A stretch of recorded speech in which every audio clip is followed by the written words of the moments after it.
Alright,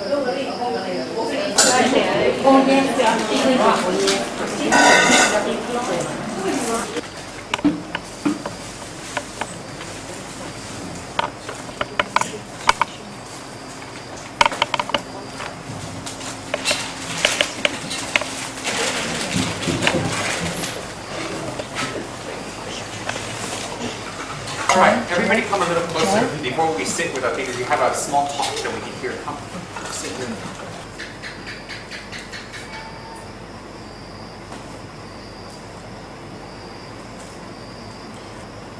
By explaining the Dharma to others, may the light be born in seeds, positive karmic disposition.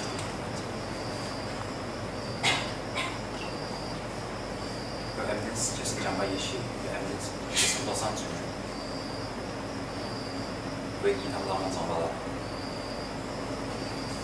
然后要不要什么什么 ？These people can be able to plant seeds around their mind, obtain incredible benefits for this life. Teach and explain about Dharma, and also reveal listen to Dharma and practice so the benefit others.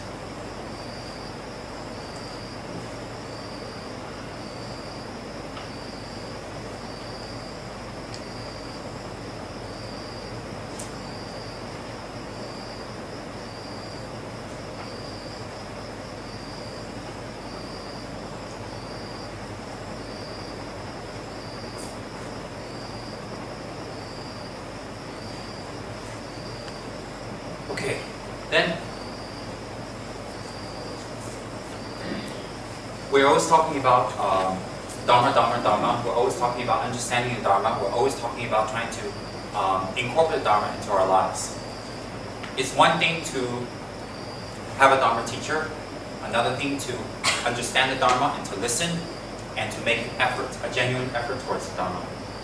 Then, once we have a teacher or once we have the relevant materials to listen to the Dharma and then we want to practice, whether that practice of Dharma comes to fruition or result or not is dependent on the set of merits that we have. And there's a difference here, merit and karma. So there's a difference between whether we have a set of merits or karma. If we don't have merits, whatever positive things we hear, when we try to implement it or when we try to do it, it will not fruition. Usually, normal samsara people will call it laziness. We'll just say it's laziness setting in, you're lazy. But if you look deeper into laziness, laziness is actually the will not to want to transform or not to change. But that laziness must have a fuel to keep it burning. And that fuel is a lack of merit. A lack of merit compounded by a lack of knowledge. That will add again and again and again to our laziness. And laziness comes in many forms. Laziness comes in many, many, many types of different forms. But the most obstructive form of laziness is not changing habitual or habits or ways of doing things that bring harm to ourselves ultimately. It may bring some benefit immediately, but long term it brings harm. For example, if we're very lazy to use, a very simple example, just something that comes off the top of my head. A very simple example is getting in our car, settling down, putting on our seatbelts, then we put our hands free on. And then we ride around, especially if we're someone who travels in a car a lot, we get a lot of phone calls. So if we happen to use the hand phone, it's a cause for an accident. The chances of an accident is higher. So our laziness is, oh, I feel lazy now, I don't want to, you just don't want to. And when the phone call comes, you take it, you increase the chance of an accident. But immediately, if you don't put the hands free, you feel relief. You feel like, oh, I didn't want to do it. You feel immediate relief because your laziness sets in. But ultimately, when you have the accident, all of it's not worth it. So it would be better to sit in, put your hands free on, and then drive. It takes an extra 15 seconds, but it can save years and years and years of your life. So my point is this, that's a very simple example of our laziness. So when we're lazy and we don't want to do things that transform things in our life, that affects ourselves and others, the immediate thing is people who could be of tremendous benefit to us get pushed away. People of tremendous benefit that could be beneficial to us will get tired of us and will start drifting away. They'll start drifting and drifting and drifting and drifting, going away. Why? Our laziness is overwhelming. It brings harm to people around us. So one factor of laziness is not enough merits. And laziness is not, oh, the person doesn't want to clean up, the person doesn't want to exercise, the person doesn't want to... Real laziness is not a physical kind of laziness. Real laziness is a laziness that is mental, that is inside, that does not want to change. You hold your mind to a certain object, you hold it to a certain view, you hold it to a certain type of projection or result. You want it to be a certain way. And whether that way is cohesive, whether that way will work out, whether that way is positive, whether that way will ultimately bring benefit or not, we don't care, but our mind is attached to it. And we hold on to it and we give up everything, time, energy, and a lot of resources to obtain that. And in the end, we don't obtain it. We create suffering for ourselves, we create suffering for others, then we look for others to come and say, oh, poor thing, poor thing, poor thing, poor thing, poor thing. So that is lazy mind. That's a lack of merit. Not wanting to face the truth, not wanting to face what is really going to be the result of this action. And that is what makes us suffer. That is what makes us suffer. It's not always the other person or the other situation. It's how we react to the situation and what we do about it. And if you're not living with Kuan Yins and Manjushris and Vajrapanis and Chittagarbhas, you cannot expect these people to always be there and always pamper you and always take care of you and always succor and always think, oh yes, poor you. If you're living with normal people who are just like you, one day they will be tired.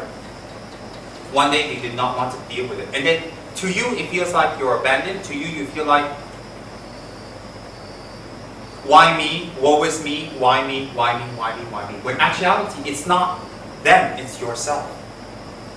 So that's one form of laziness. Another form of laziness is always looking for sympathy. Always looking for sympathy, always looking for the other person to scratch your back, always looking for the other person to do something for you. Not you actually want to do that. That's another type of laziness. Those are very deep types of emotional lazinesses. And the worst type of laziness is almost mixed with stubbornness. It's total stubbornness and laziness. It's intertwined. Why? That stems from the selfish mind. I want it my way, and it has to be my way, and it has to be this way. And it can be no other way. And then we focus all our energy and mind, and whether that way really brings result or not, we don't care. We just wanted to focus it our way and that way only. And that brings a lot of suffering, a lot of unhappiness. That's where suffering and unhappiness arises. It takes away from our life, peace of mind, energy, resources, time. It just drains us away. In the end, we don't even get that result. So why am I telling you all this? To scold you? No. To give you knowledge to think. Am I saying that all of you are like that? No. This is Dharma. Dharma is true. If it applies, fine. If it doesn't apply, no problem. Dharma is Dharma. I can say to you, it's raining outside. So if you're outside, get inside. Get an umbrella. If you're not outside, okay, it's raining. Simple as that. Dharma is Dharma. One way of realizing the truth, one way of enacting the truth, and one way to actually practice the truth is a great amount of merit. A great amount of spiritual prosperity. Spiritual prosperity is very, very important. And spiritual prosperity is prosperity. Why? It brings us a wealth of jewels. It brings us a wealth of success. It brings us a wealth of good results. Spiritual wealth. So, one of the practices specifically designed by Lord Buddha himself, specifically designed and specifically taught and specifically enacted, was to purify the karma of the causes we don't get spiritual prosperity. And as a result of spiritual prosperity, worldly prosperity. Just because you're wealthy doesn't mean you're happy. Just because you're unwealthy doesn't mean you're unhappy. In the end, it's happiness. So one of the practices that was designed by Lord Buddha, which is very, very efficacious, very efficient, easy, without a lot of complicated meditations, a lot of complicated rules, and how to say, rituals, is the holding Zambala practice. Very, very easy, very flowing, very not, because some of the practices, the energy is very powerful, you know, very like fire. This one's very soft, very gentle, and very easy. So today we're going to do the Zambala practice. The actual practice we're going to do shorter, but well. We're going to have more explanation so that tomorrow, the day after that, because we only have 4 days, we'll be able to focus on the practice more. So today I want to explain about the practice, and I want to talk about it, and I want to show you all how to do it, and then we're going to do it. So that tomorrow, the day after, 4 days, we're going to put all our energy toward this and make a lot of wealth energy. Alright? So I don't believe in just getting a lot of people in a room and just saying do this, it brings you wealth or brings you luck. I don't like things like that. Why? As I always say in my policies, I respect all of you, and I think you guys are all very intelligent, which you are. And it would be better for me to explain things and tell you things and let you know so that you can do it on your own. My philosophy is always, the minute someone meets a inverted commas guru, you should try to make them not dependent on guru. From the very first day they meet you, you should make them not dependent on you. What does that mean? It's not a cult. A teacher's function is to give you knowledge, and once you get it, you practice, you go on your own. I mean, that's after time. So my thing is not to reveal all the tantric, meditational, Tibetan secrets. And then you all have to come to me, and every time I get an I'll tell you a little bit. My thinking is just tell you guys everything so you guys can get lost and I can just sleep at home and not be disturbed. Yes, that's anybody who knows me well and closely, they know that that's not far from the truth. What are you laughing at? So, my thing is give you information. And this practice is not to only be done today, tomorrow, the next day, and together. This is to be done anytime. This is to be done on your own. This is to be done anytime. You want to do it as a daily practice from today on? Wonderful, it'll benefit you. So my purpose here is to relay a very holy and very efficacious tantric practice to you all without commitment. Because I thought about, well, maybe I'll give an initiation, then I'll teach the practice, and nah. If I give you guys an initiation, there's going to be all these vows. You have to take refuge vows, you have to take tantric vows. No, I'm sorry, you have to take bodhisattva vows. Then you have to take 50 verses guru devotion vows, all that stuff. I don't want to take it, why do you want to take it? And then someone, when you give initiation to people, what happens is the teacher actually has to generate himself as the deity. Right? And then the teacher has to make a wish that until that student who's been initiated, given the secrets, become enlightened, the guru has to guide them in every single lifetime until they come out of samsara. Can you imagine? Do you know how long I'll be here? Do you know that actually means that I might never leave? Yeah, at one point any fingers?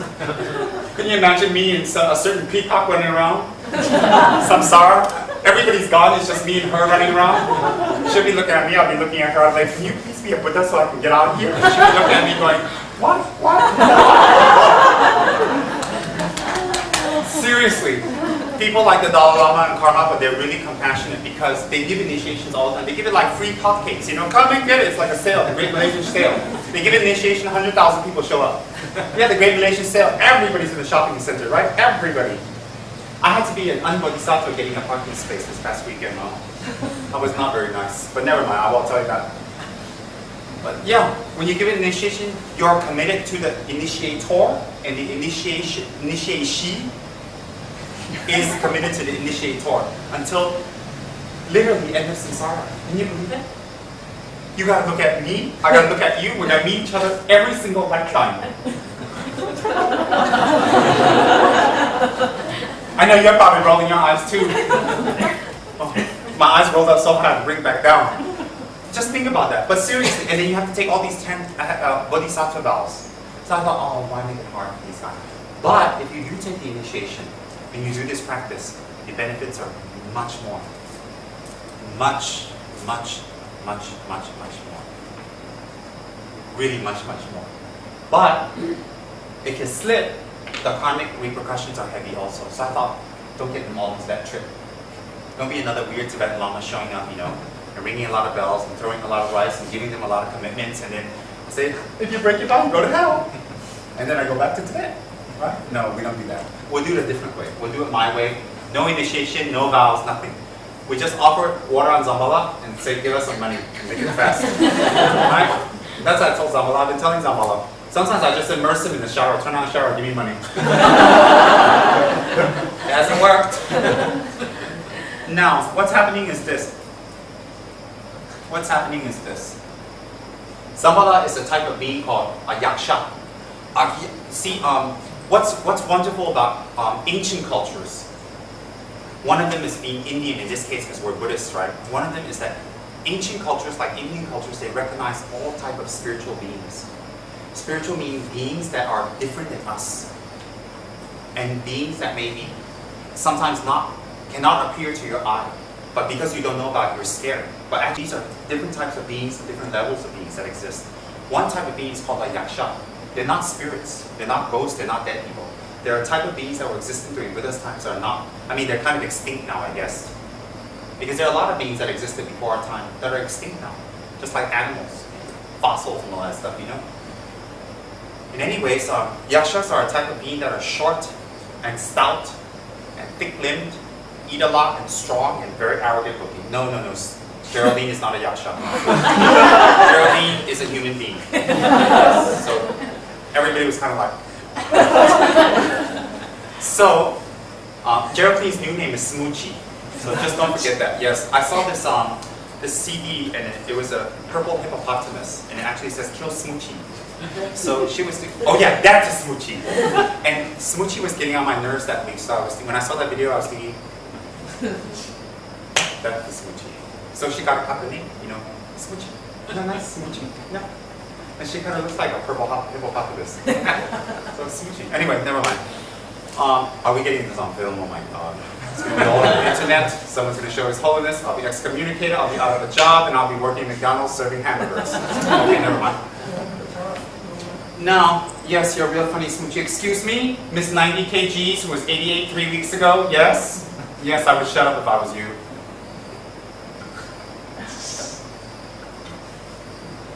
Your legs hurt? Spread out. Yeah, just put it forward, don't worry. No, it's not back, don't worry. Just put your knees down. No, all the way down, put your knees down, down. Yes, just relax. Don't go all these weird people. Don't worry about Iran, she doesn't care. She's weird too, very weird. Anyways, let me see. What was I talking about before I was talking about somebody? Zambala. Oh yeah, Zambala. Okay, so yakshas are thick and they're very wealthy, they hold well. So Buddha, when he gave Dharma talks, he didn't give Dharma talks only to a select few, only to humans. He gave it to humans, non-humans, and devas. Devas are gods. Alright? And all of them came down to receive teachings. And when Buddha gave teachings, many signs would appear.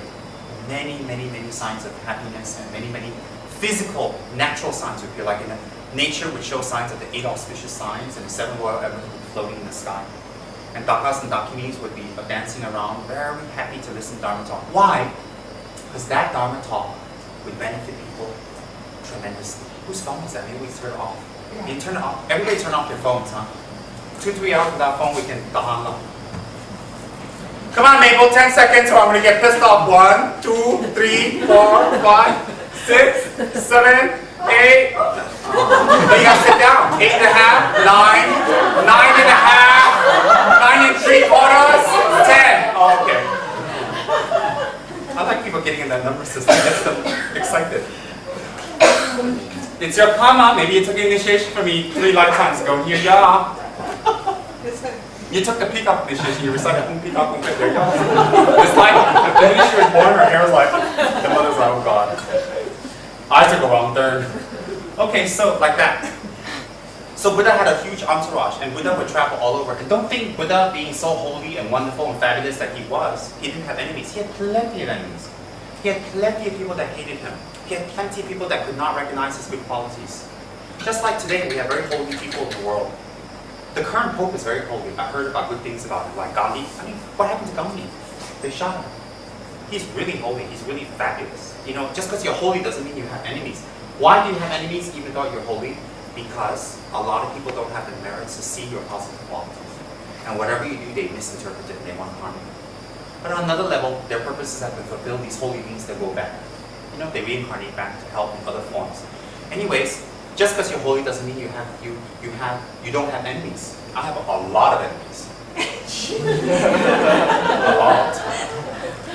I feel better now. Someone said to me, keep telling yourself that. I said, okay. Anyways, so during Buddha's time, he had a few enemies that were very powerful. And they really wanted to kill him. They wanted to destroy him. And they wanted to defame him. They did many, many things to defame him and tried to destroy him and tried to embarrass him and ruin his reputation. Many times. I won't go into it tonight. One of the times was his own cousin Devadatta.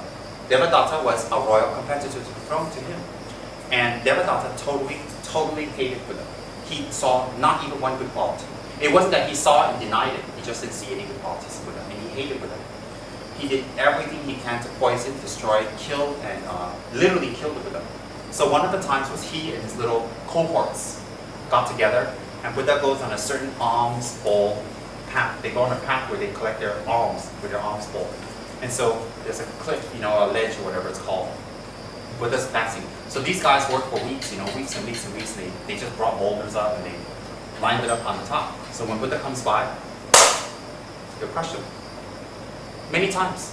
So anyway, Buddha went through that way, and Zambala happens to be on the entourage with Buddha, stout and strong and very powerful. And anyways, when Buddha passed by Devadatta and his people, they pushed him down. And the boulders came tumbling down. And just before it was able to hit Buddha, Dzambala went in the front and blocked it. He blocked the boulder and smashed it, and part of it hit his head and collapsed unconscious. Now you may think, well, what happens if Zambala isn't there? Will Buddha be killed? No, he wouldn't be killed. Buddha doesn't have the karma to be killed. But the students and their great devotion, they sacrificed themselves to protect the Buddha. That's a different story.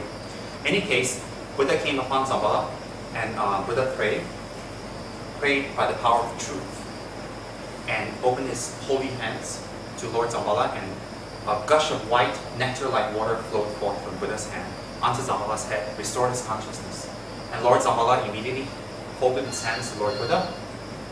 Can't avoid that, huh? Kills me ho. Okay, then immediately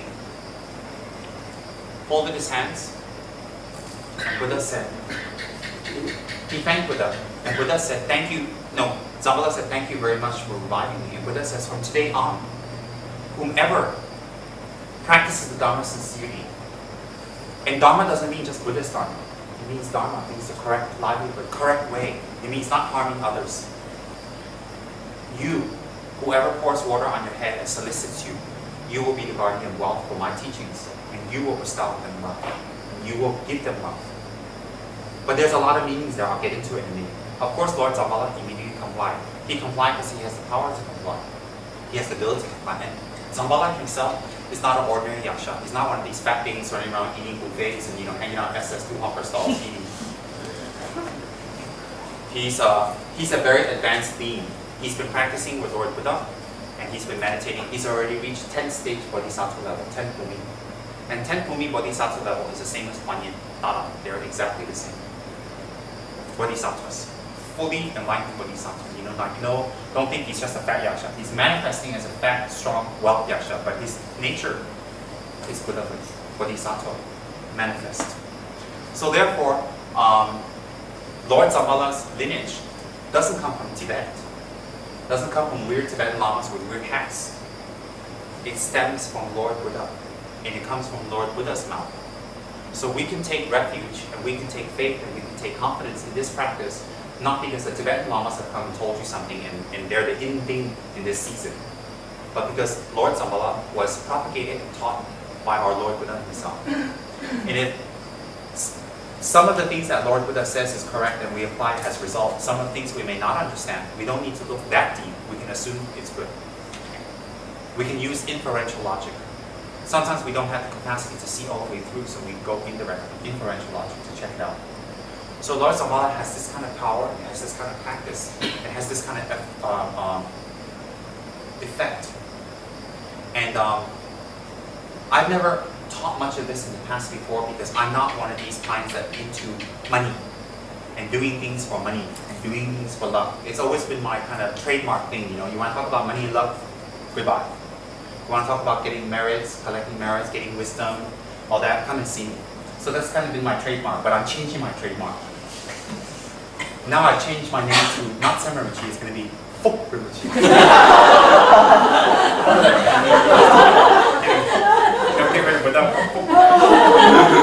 So anybody, maybe in the future somebody pour water on my head, and I'll be like, here's 1,000 ringgits. But I was thinking another way, that on a very universal and worldly level, we just can't have people coming around telling you, give up everything, run to the mountains and meditate. You need to eat, you need to take care of your responsibilities, you need to have a car, you need to pay for petrol, you need to have a business. You need to have these things, I understand. I've always understood, but I'm understanding more, because I've got to pay bills now. So I thought, well, instead of always teaching these very nice people, these Malaysians, for years and years and years, only practices that increase wisdom and compassion, and they're pretty smart, they have a lot of compassion. Let's teach them something that will help them increase their wealth. I thought that would be very nice too, because since Buddha taught it, who am I to say, well, that's not good and let's not teach it? So I thought, let's teach it, right? Why not? Somebody's real happy. And so I thought, like that, 1. 2, I don't want people to misinterpret Lord Zambala. Lord Zambala is not just a wealth deity.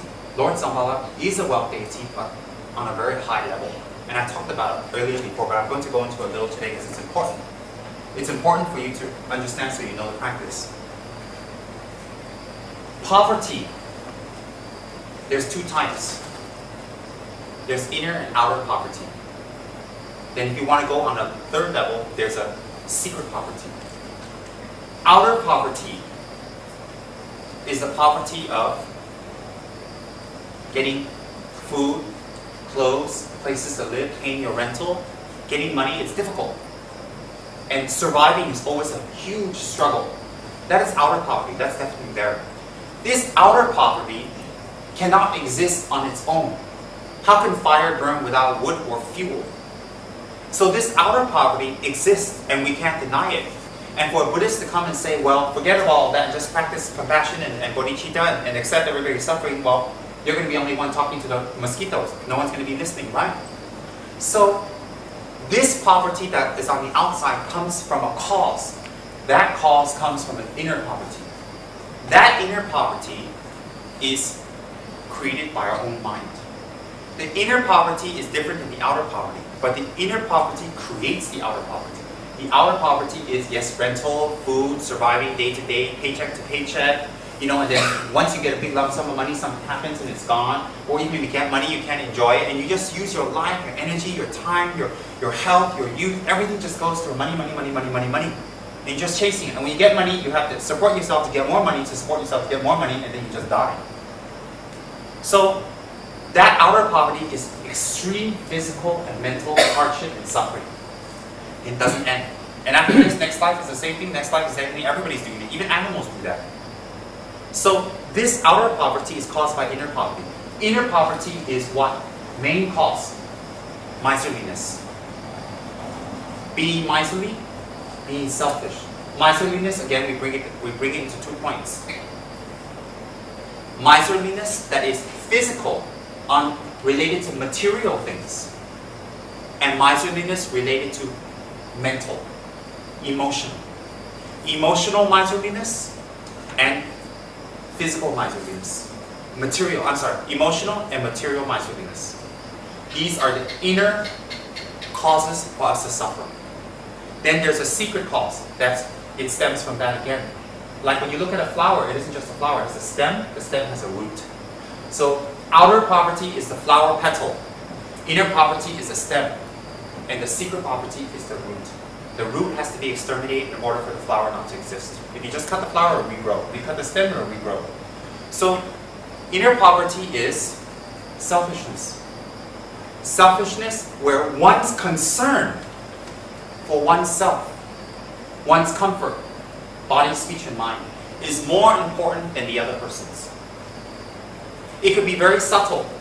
Waiting for other people to do things for you. Waiting for other people to do things all the time for you, non-stop.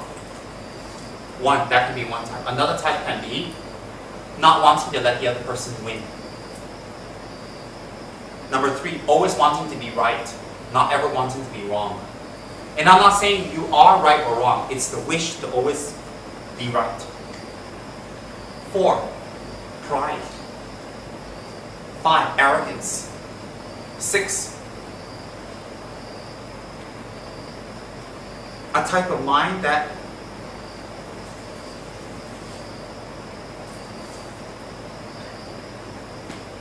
everything must be your way. And when everything must be your way, your standard, your thinking, your style, your taste, your color, everything you, me, what happens is this. We create a very powerful outer poverty. Why? Whenever we want to do anything with anyone, no one will be around for us to do it with. To even do anything with. People go away. 1. The other type of inner poverty is the poverty of actually not materially wanting to share. Always trying to get the best food for oneself, getting the best car for oneself, getting the best clothes for oneself, best house. That's not bad in itself, but the secret here is getting those items at the expense of others. At the expense of others. Example, cheating people in business, lying to people about profits, etc., etc.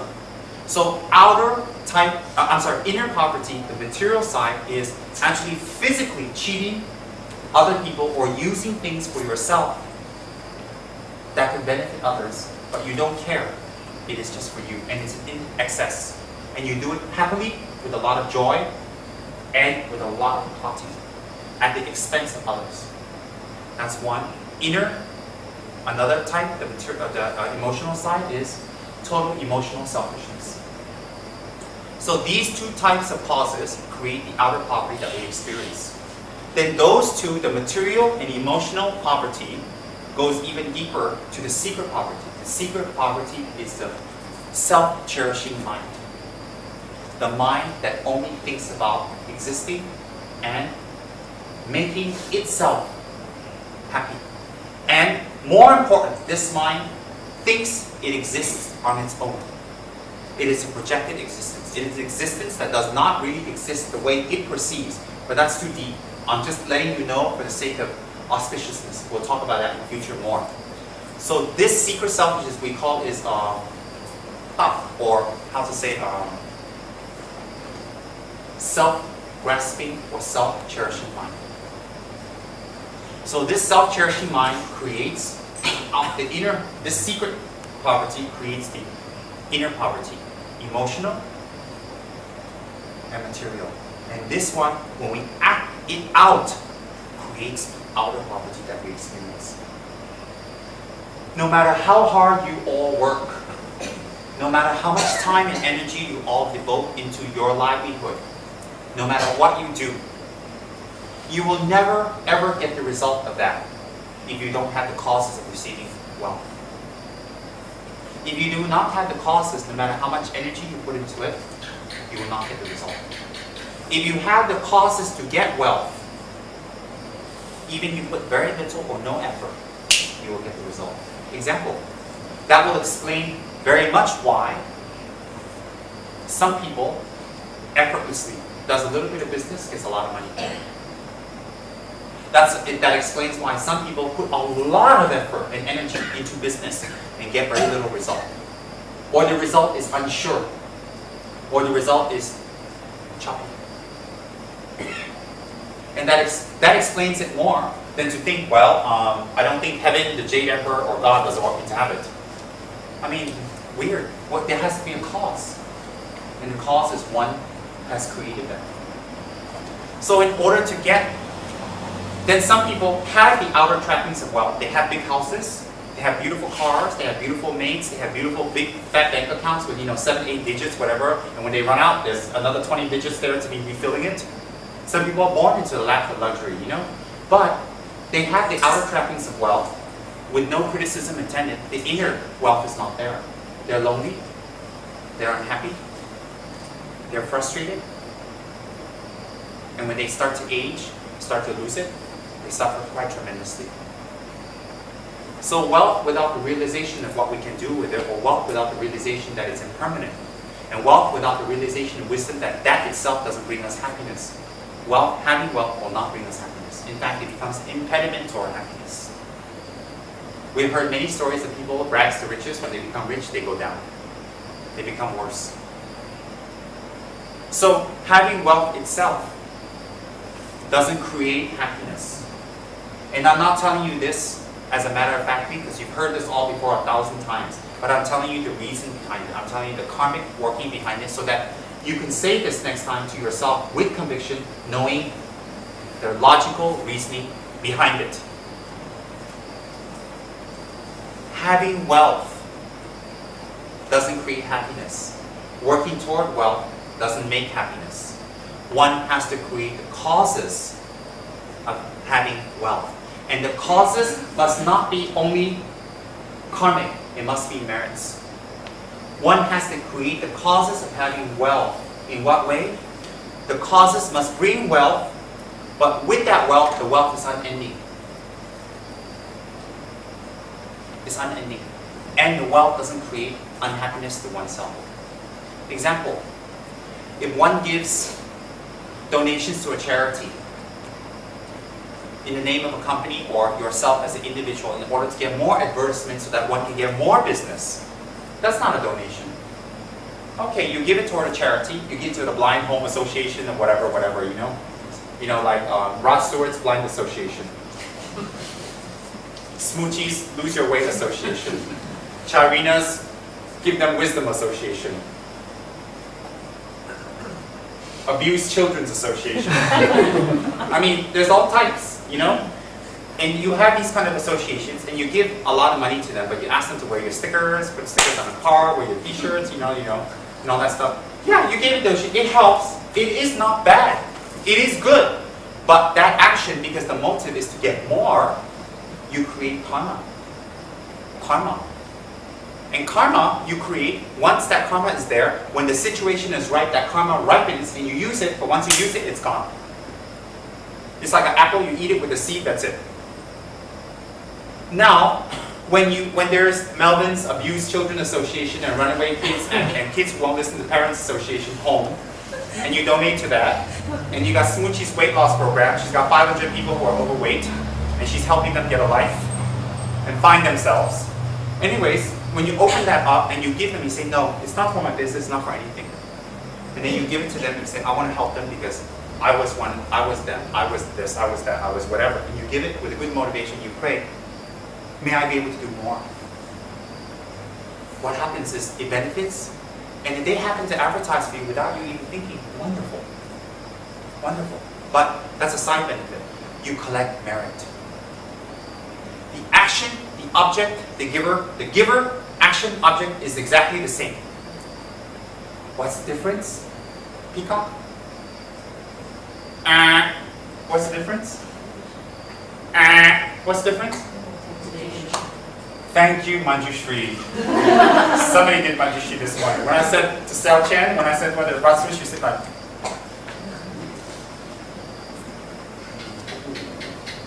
getting near the toenails again, huh? It's like inching toward it. Don't let our hair down this time, you're being watched. I won't tell them how many times you do Manjushri a day. They'll convert, they'll say goodbye Manjushri, have a Kuan Yin. Anyways, motivation.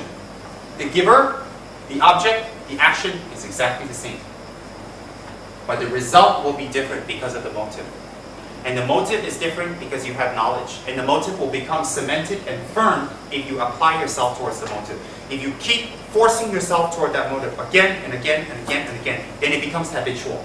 Because to have the wrong motive, it just didn't come overnight. It must be lifetimes and lifetimes of habituation. So therefore, if it's a habituation, the habit can be changed to another habit. If you didn't smoke, you don't like smoking, you hang around people who smoke, you'll be smoking all day. Like at the back of Kichara, like a chimney. Dharma break time, back in Kichara, you think the fire alarm goes off. You go back there, you see a few Dharma students making incense offerings to the gods. Yeah, then Sometimes, and then some people say, oh no, I can't smoke anymore. Then they stop smoking, then they change their habit. I'm not trying to make fun of anybody. I'm trying to give you a real live example that you've all seen, right? Habits can change. Therefore, if you have a certain type of motive, if you have a certain type of thinking, if you realize and you face it and say, no, that's not good. It's not good. It's not right. It doesn't bring me the result I want. It hasn't brought me the result I wanted. And I want to change it. Then you go to Dharma talk, you do a ritual, you do Dzambala, you do Sahumani, and you get a blessing by the stupid Rinpoche on the throne. And next day, your Mother Teresa. I don't think so. No, it doesn't happen that way. Next week, your Mother Teresa. No, next year. No, I've been blessed by so many holy lamas in Tibet. I won't tell you their names because they're going to be going like that until you find out who they are. No, it doesn't happen. A blessing is when you actually actualize and you realize what the Rinpoche is teaching you, what the Lama or the Guru or the teacher or whatever is teaching you. And you actualize it. That's the blessing. The blessing is not a tap on the head, a throw of rice, putting a kata around your head. No, no, no, no. No, that's not that. It's not so simple like that. It's symbolic. That's all symbolic. Yes, someone holy touching you gives you inspiration, but that itself is not enough. If that's enough, listen, I would have been a Buddha already. You know how many times His Holiness Dalai Lama touched my head? He went, yeah, so many times, but I don't think he went like that. I'm just kidding. Edit that. Seriously. So if you don't have the cause, you cannot get the result. It's so logical. Buddhism have all these exotic gods and stuff, and you make beautiful offerings and beautiful rituals, and all these great lamas come down, and they're an incarnation of whatever, you know. And they've been incarnated 80,000 times, and they've been on this planet since, you know, I don't know. I was a teenage prehistoric dinosaur, you know, whatever. I don't know. But anyways, my point is this. The point is, we need to change our habituation. And the only way we can change it is by knowledge. Listening to Dharma, reading about Dharma, applying it, and facing it. 1. 2, by merit. By creating merits that support it. Merits will help us change our habituation. So I've had some people say to me, how come Buddhism is always about merits? It's always about getting merits for yourself. It is about that if you look at it superficially. But it isn't about that if you look at it deeply. If you don't have merits, you can't transform. If you don't transform, how do you become a Buddha to be a benefit to others? There's a deeper meaning. So simply like this.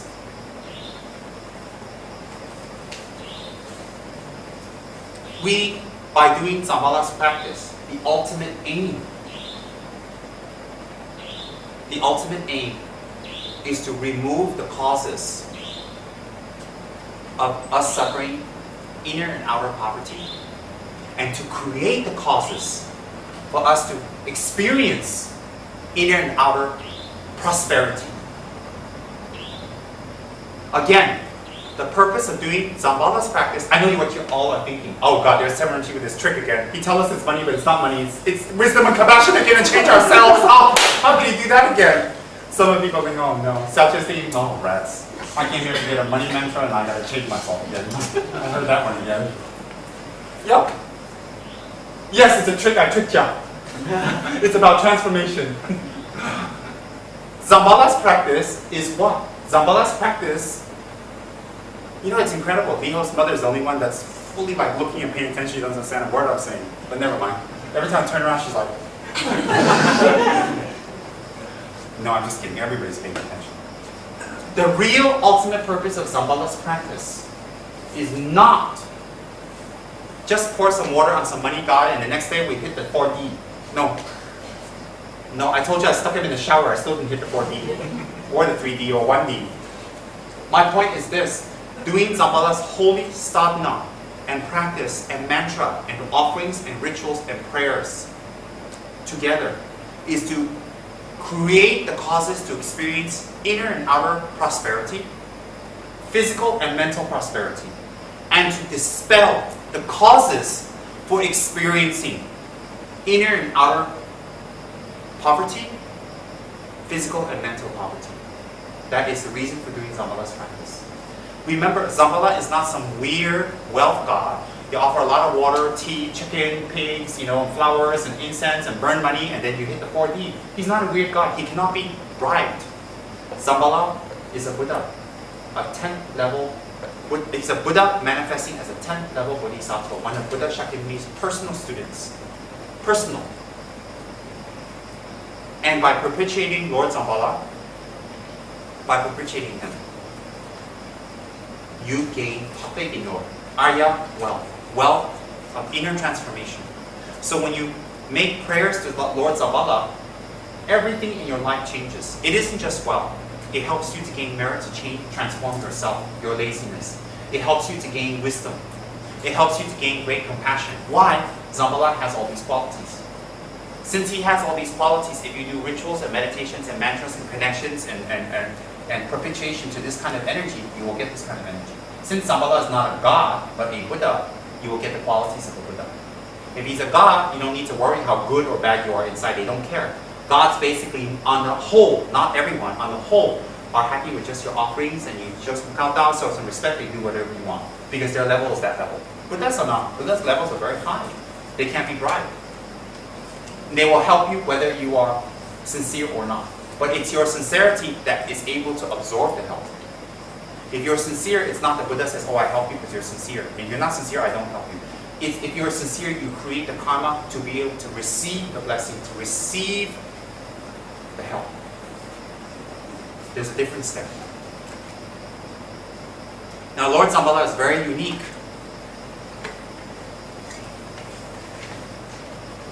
Lord Zambala is one face and two arms.